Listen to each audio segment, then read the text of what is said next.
繼續來看南投一個何小姐，請外籍看護照顧行動無方便的媽媽。因為最近厝內底定定有物件無去，就調監視器出來看，結果竟然發現這個看護惡一個行為。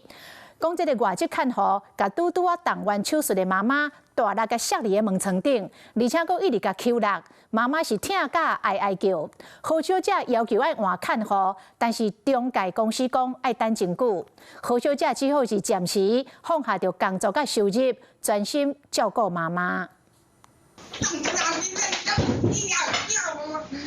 外籍看護將何小姐的老母抱去眠床邊，摔來甲摔佇眠床頂，因老母倒動完髖關節的手術，這一個摔有夠疼，一直哀。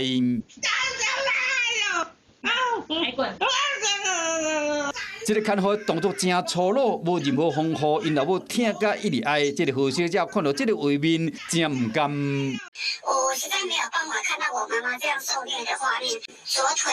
腳的部位有淤青挫傷，然後在膝蓋下方有一個地方腫起來。何小姐伫5月份請一個印尼籍的看護照顧手術後行動不方便的老母，最近這2個月發現講厝內物件攏會無去，伊調監視器，看到因老母互苦毒真艱苦，伊要求中人公司愛換看護，也毋過對方甲講這要等一段時間。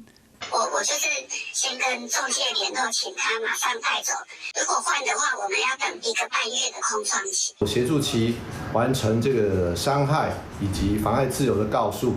那將擇日通知涉嫌人到案說明後，移請南投地檢署偵辦。